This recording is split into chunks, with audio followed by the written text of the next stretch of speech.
Hello and welcome to the Purpose for Paradise podcast. I'm your host, Elena Sapphire. Thank you so much for tuning in. Let's get right into this week's episode.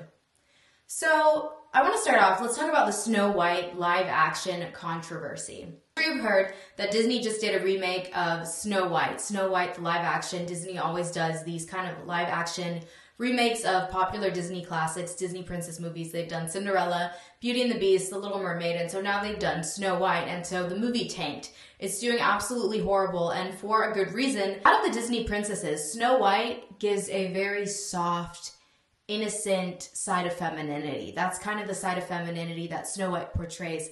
The soft, innocent side of femininity. Women, we have layers to us. Our femininity is layered. We have our softness, our sweetness, our nurturing side, and then we have our passionate side, So there's layers to us. In femininity, we have layers to us. The controversy really lies in the fact that they stripped Snow White of her feminine traits, her feminine characteristic traits. And so the actress who plays Snow White is talking about how in this remake, Snow White's going to be a leader and she doesn't need to be saved by the prince. She doesn't need, she doesn't need to be saved. She's a leader and she can do it herself. Why are we sending the message that finding true love, having a man, quote, save you is bad? That goes back to what I talked about in our last episode, how the desire of our heart as women from the time we're little girls is really to be saved by Prince Charming. And God puts these desires in our hearts for a reason. We watch princess movies for a reason because ultimately Jesus Christ is our Savior, who's the Prince of Peace, and he's going to take us to live eternally in his kingdom of heaven. So there's truth to the feminine heart yearning to be saved and to be cherished and protected by a man. And being soft and feminine doesn't mean you're weak. It means you have the place in your heart to be receptive to receive masculine love from a man and be soft and surrender. And that's beautiful. And Snow White and her personality and the feminine traits that Snow White exudes is beautiful and lovely. So the problem is, why tear down beautiful and lovely feminine traits and replace it with needing to be a leader and needing to do all these things? If you had that notion, make a new movie with a princess who displays those traits, and the people who want to watch that can watch it. But why ruin classics? Why ruin classic femininity? Like the classic femininity of Snow White. I was thinking about this and all the controversy and, all kind of the feminist agenda that's tied into this. And it's really interesting because people will say, well, feminism, is really about people will say feminism, women can choose whether or not they want to do this or that. But there's an agenda behind it because, as you can see, they're trying to change everything. What's wrong with a woman being soft and sweet and wanting to be taken care of by a man and wanting to be saved by Prince Charming? So this notion of knocking that down, that's really telling women you don't need to be saved. You don't need a savior. So the core of it, it's an antichrist message. The notion of not needing to be saved by a man. We all need to be saved by a man. We all need to be saved by Jesus Christ. We're all sinners in need of his mercy. So I think this notion of you don't need to be saved, you can do it yourself, is really an antichrist message that's going out to the public. And it's like a sneaky subliminal message that gets into people's subconscious. I don't need to be saved. That independent woman stuff. So what are people doing? People are identifying women who have feminine traits that could play a princess. They're saying, oh, this woman would have made a better Snow White. No, this woman, she's very beautiful. Or this woman is very vivacious and she's very sweet and soft. They're identifying women with feminine traits that could potentially play a Disney princess. Here's a really interesting exercise for femininity. We should all be able to audition for a Disney princess, right? You should be able to do a little kind of Disney princess-esque kind of movement, twirl around in the skirt. If I asked you, let's say Disney needs a new princess, not a woke one, we're looking for a good princess, and you're going to audition, and I'm the director, and I'm telling you, okay, you're going to twirl around in a pretty dress, smile, and kind of give me a little princess movement. Would you be able to do it, or would you feel uncomfortable? If you say you would feel uncomfortable, there's something that might be off with your femininity. This is a really good test to see where you are in your femininity. That would be one side of our femininity, right? Kind of twirling around in a pretty dress and smiling and, maybe blowing a kiss. This very you kind of ooze this Disney princess-like vibe. So the other side of that would be, okay, you're going to film a music video and you got to get into it and you got to flip your hair around. Could you be able to do that? That's the other side of your femininity. And femininity is layered. So we have sides to us, our soft, sweet kind of princess side and this other side, right? We're filming a music video, you don't need to do it in front of people. I'm not saying be sinful, do it in the privacy of your own home, but you get what I'm saying. Anyways, so I kind of had this notion, playing a princess isn't just an acting role, because that's the truth of our soul. As daughters of the King, we are princesses. And I talk about this a lot. This is kind of my main message and where I'm coming from and the kind of the heart of what I want to tell you. So if Disney, if you were cast, let's say you did the audition and you were cast as a Disney princess, would the general public be mad at you for the way in which you portrayed the princess? You'd be so in your femininity that you kind of exude and you ooze femininity and you ooze those traits that make a princess a princess. And so this is a great exercise for femininity, just all this Snow White controversy. It's so easy to point at fingers at someone and say, you're terrible, you did a horrible job playing a princess. But the reality is, if we all are daughters of the King, if the true identity of our souls is as princesses, we should all be able to effortlessly play a Disney princess. So here's a good exercise for femininity. Like I said, put on a pretty dress. Can you twirl around? Can you smile? Can you get into that kind of like princess mode? Would you be able to, kind of portray a princess? And would people say that you have traits, or would they see feminine traits in you that would be like, oh, she would make a good princess because she's really caring, or she's really beautiful, or she's this. There's always something good about finding 1, 2, 3 traits, virtues that you excel in that people can identify in you. And I think that's a great thing to see in other people and to want to see in other people. The Bible talks about nagging, right? It says something about it's better to live on the roof of a house or something like that than to be with a nagging wife. Why does it say that? Because encouragement builds a person up and discouragement builds a person down. So what God does is he doesn't nag us. He doesn't say, you're horrible. The devil does that. Have you ever been nitpicked by somebody? Somebody just like picks you apart and you feel horrible, right? And you feel like, oh my gosh, does this person even like me? And you don't want to be around somebody like that. Nobody wants to be around somebody that nitpicks everything they do and finds the negative. It's better to find the beauty in someone, find the beautiful things that they excel in, because when you build someone up in their beauty and when you build someone up in the things that they excel in, it makes them want to excel in it more. It makes them want to be more beautiful. So if you see someone who's very kind, someone who excels in feminine kindness, you can really encourage them and say, hey, wow, you really excel in this trait. You're very, very kind, and build them up in that. And that helps them to be more kind and excel in more virtue. Or you see a woman who's very beautiful. Hey, you're very beautiful. You can use your beauty for such good things. And so I think it's really important to see the good in people. And so if you can really look at yourself and kind of think about, what traits do I excel in? What traits am I really good in? What virtues do I excel in? And hone in on the things that you're really good at and kind of work on them. There can be 2, 3, 4 things that you really, really excel in that you can identify in yourself and that people can identify in you. And so it's kind of this notion of being able to pinpoint, oh, she'd make a good princess because she's very sweet and she has that trait down, that princess-like sweetness, or she's very, very beautiful and she can, act like a princess very well. So what people are doing, the general public are doing, is they're identifying women with princess-like traits, feminine traits. So here's a self-reflection. Would people be able to identify princess-like traits in you? And they should be, because the reality of your soul is that you are a princess because you are a daughter of the King. So this is a great exercise for femininity, and it came to me. And kind of the flip side, like I said, you're in a music video, like a Britney Spears song is playing. You don't need to do it in front of anybody, in the privacy of your own home. Would you be able to get into it and kind of perform a music video? That's the flip side of your femininity, and it's very important to be able to operate out of the layers of yourself, because femininity isn't just one thing, it's not 2 things, it's a whole multitude of things, and you can't surrender anything that you suppress. Right? So you want to be in touch with all the layers of your femininity. And so this leads me into talking about beauty, right? The necessity of beauty and being an intentional woman. The most important parts about femininity and a feminine woman. What is a feminine woman? A feminine woman in touch with her femininity is intentional. This is so important. We can see this in the book of Esther. Every woman needs to read the book of Esther in the Bible, Queen Esther. The Bible says her figure was beautiful and she was lovely. The king chose her because she was beautiful and her beauty captivated him more than the other women. It was a physical, spiritual, mental, emotional, all-around beauty. So what does it mean to be a beautiful woman? Like all-around beautiful woman, physically, mentally, emotionally, spiritually, and how important that is, and how you can use your beauty for good and being an intentional woman. And so we see with Queen Esther in the Bible, she used her beauty for good. She saved her people, she saved the Jews from being captives, from being killed. She saved them.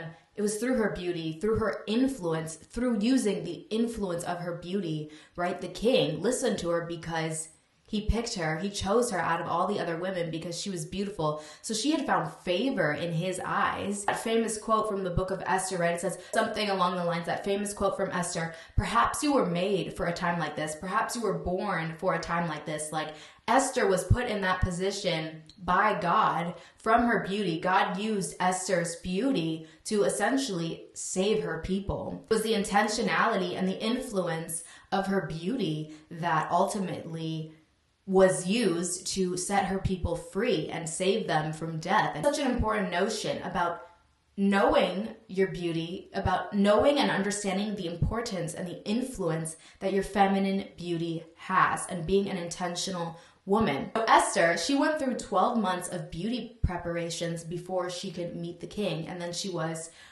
put in front of the king, and he chose her from among the women. So there's a lot of lessons in this, right? Let's start here. Preparing to meet the king. 12 months of beauty treatments. It was like myrrh, it was precious oils and perfumes, and maybe like spa treatments, facials, cosmetics, making you beautiful. So physical beauty, but that preparation would also be spiritual, physical, mental, emotional, all around preparation to be a beautiful woman, to then present yourself to the king. So in that we can find feminine preparation to ultimately meet God, right? We're preparing our souls, we're preparing our hearts, we're preparing ourselves to meet God. It's like a preparation of beauty until we become this beautiful woman that's ready to stand before the Lord and say, look, this is what I've done for you. This is what, this is what my life has been. My life has been beautiful, and I have this to offer to you, and I have this to give to you, and I've tried my best. And there's so many lessons in that. And then we could take a lesson for a woman preparing to meet your husband, right? There's preparation that God has you in your waiting season, as they typically coin it. I don't typically like that, because I think we should be living our life and we're not waiting around. We're living the life that God has called us to. And then, in the right time, God brings you and who he wants you to be with together. That preparation, what God is doing in your heart until he has your husband find you. I think of the flower. Women were like a beautiful flower, and men are like the bee. And flowers don't chase or, convince the bee to come. The flower just blooms and the bee comes. So it's really about becoming the woman God created you to be, blossoming into this beautiful feminine woman.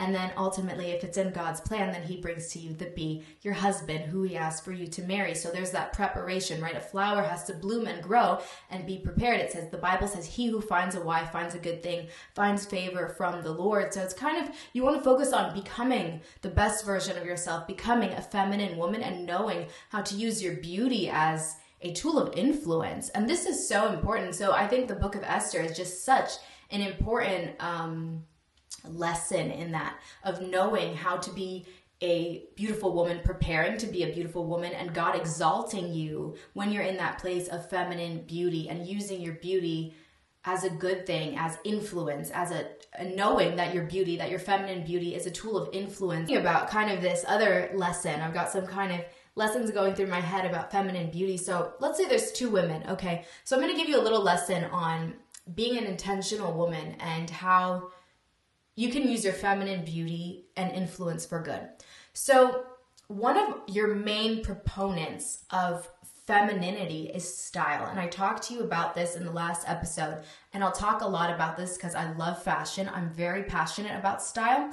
And like I've said, every feminine woman that you remember has one thing in common: they're stylish. If you want to be more feminine, you need to work on your personal style. Style is one of your main points of influence as a woman.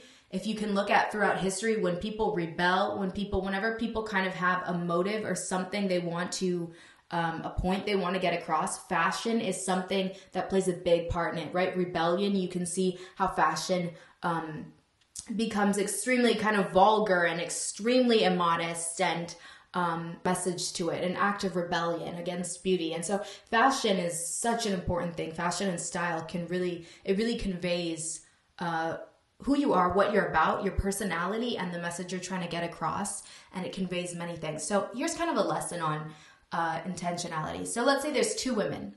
So let's say you're teaching a class to 20 little girls. You're a teacher. And so there's two women. Woman number one is going to wear an all gray outfit. It's fine. There's nothing wrong with it. She's putting on this all gray outfit, not really thinking, just getting out the door to go teach. Nothing wrong. She's not doing anything wrong. Woman number 2, she knows she's going to teach a class to 20 little girls. So she's going to put on a pink dress. She might put a pink bow in her hair. In her purse, she might have some sparkly pink stickers. Woman is operating from the place of feminine intentionality. So here's the lesson in this. Here's where style becomes a proponent of major influence. A lot of women today are just going through the motions. Women today are very, very stressed out. Their nervous system is dysregulated. Very, very stressed out, kind of living in survival mode. Many women have adapted masculine traits, provider traits. I got to get through the day. I got to do this. So kind of women today are on autopilot. And when you're operating from a place of masculine traits, kind of this girl boss, I have to do this, a lot of the time you can lose the feminine intentionality. That's such a big part of femininity because you're not thinking about it. You're just thinking about the quickest option, how to get through the day and how to make things less stressful for you. So women today are highly stressed out and living kind of in this survival mode. So when you're in survival mode, like I said, you're not able to really think with your feminine brain or have that feminine intentionality. So woman number 2, she's in her feminine essence, meaning she's operating from a place of intention.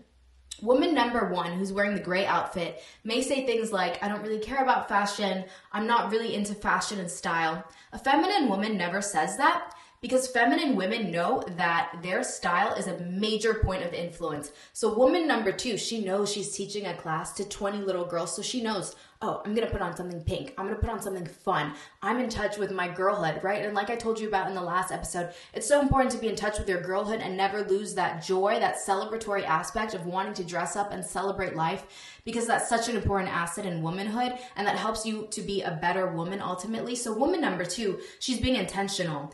She knows that her style is a major point of influence for her as a woman, and so she's using it to her advantage. She's got on a pink dress, she's got a bow in her hair, she's got some stickers in her purse, she's fun, she knows the children are gonna love her, the little girls are gonna love her, they're gonna love her outfit. She might not have on something, the pink dress might have a little sparkle in it, she's got some sparkly stickers in her bag, she's thinking with intention, and she's using her feminine beauty, her feminine style as a point of influence. This is how you become a better woman. Little things end up being big things, and it's really in the details. And I have an episode in season 1 about feminine attention to detail, and I think this is so important, right? Those little things, cherry on top moments. So this is kind of a little lesson on feminine intentionality and using your beauty, your style, as a good thing and using it as a point of influence. So this is the difference between it's your man's birthday and you're gonna wear a dress in his favorite color versus just showing up wearing whatever. Difference between, you're taking your little sister on a date to the movies,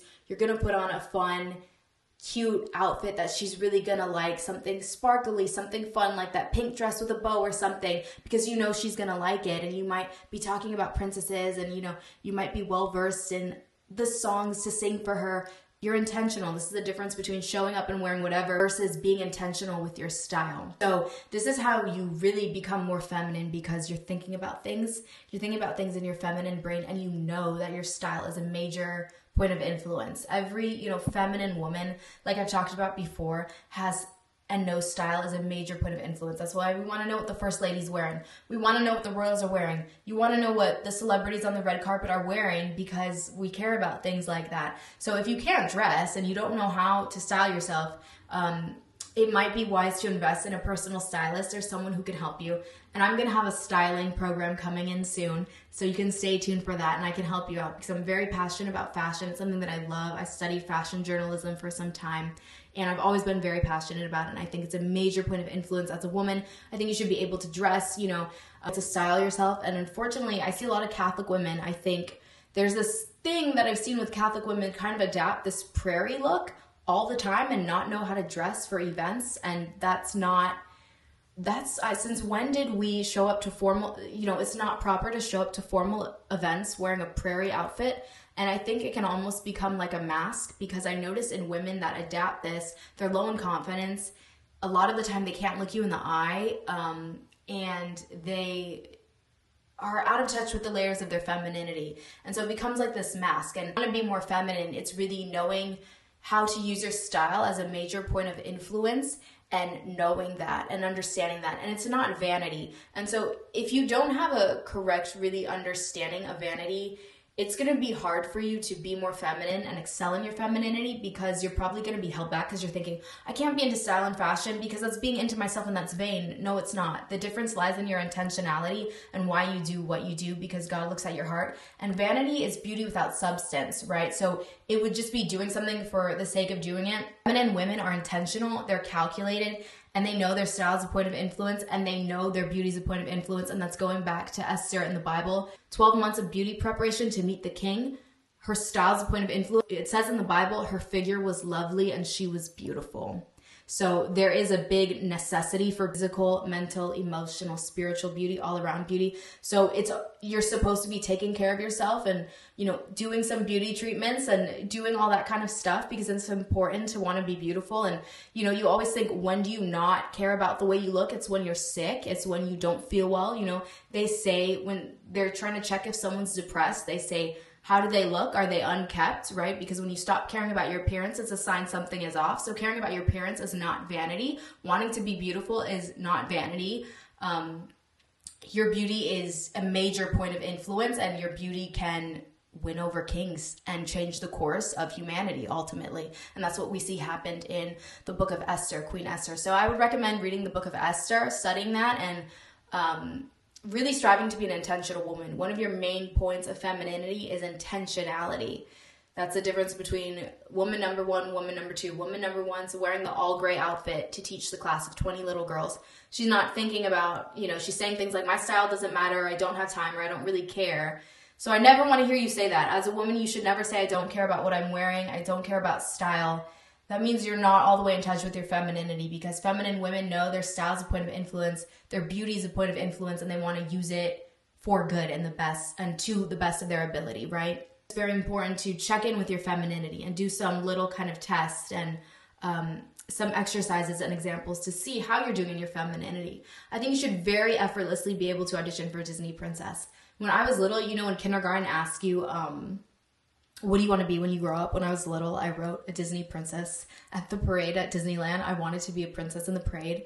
So you should be able to, wear a pretty dress and twirl around and, blow a kiss and kind of be all into that. It should come effortless to you, because truly the reality of our soul is we're a daughter of the king. So if you feel uncomfortable, you should never feel uncomfortable exuding and expressing your femininity.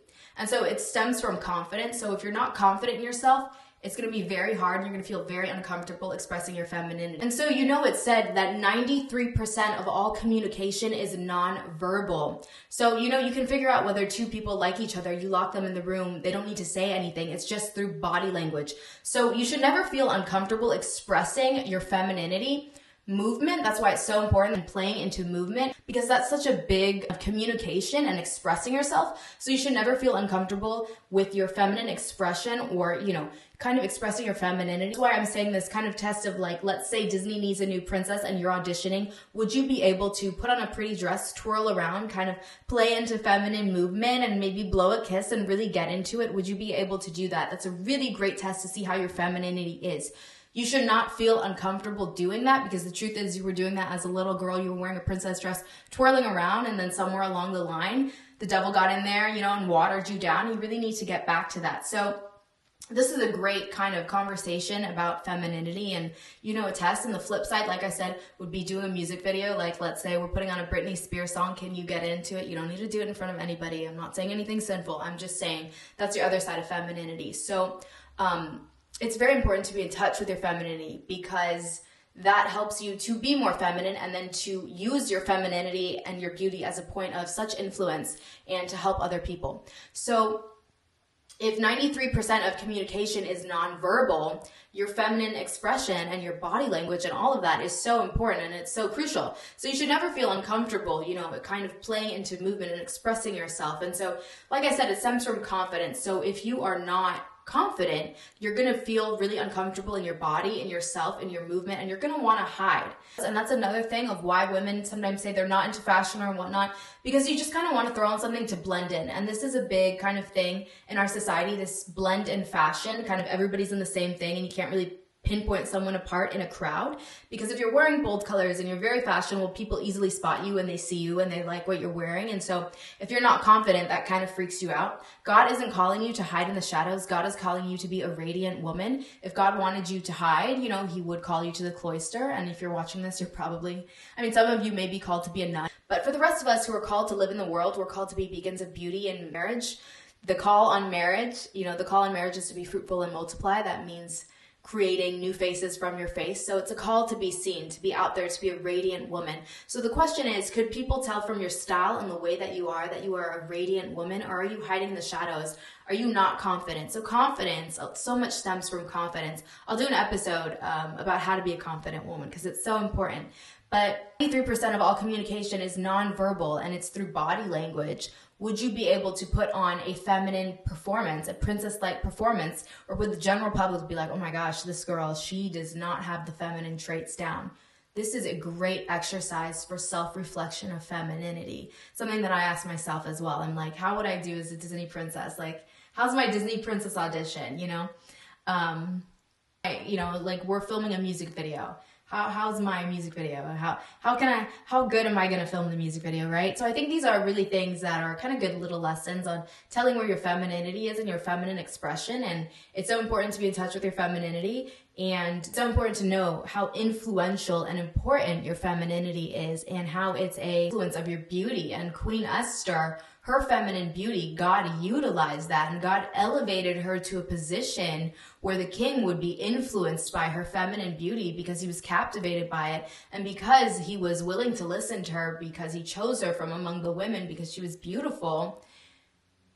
It set her people free, and she was born and she was put into that position for that role. So it's very important to be in touch with your femininity, because this can make or break you. And this can really, God can use your beauty for such good things. And your femininity is so beautiful, and it's a gift. And that's really what season 2 is about, is just celebrating our femininity.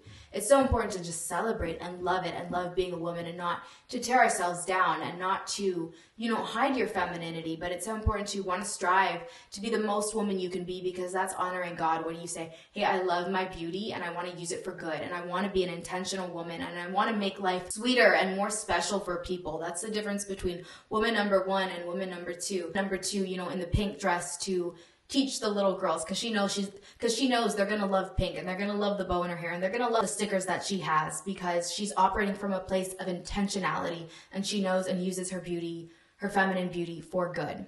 All right. Thank you so much for tuning in to this week's episode of the Purpose for Paradise podcast. I'm your host, Elena Sapphire. If you've been blessed by this week's episode of the Purpose for Paradise podcast, I kindly ask if you would consider donating to support me. You can go to www.buymeacoffee.com/Elena Sapphire, where you can leave a one-time donation, kind of like a tip jar, or you can sign up to become a member, where you will unlock exclusive episodes of the Purpose for Paradise podcast. Thank you so much for tuning in to this week's episode. I'm your host, Elena Sapphire, and I will talk to you in the next episode.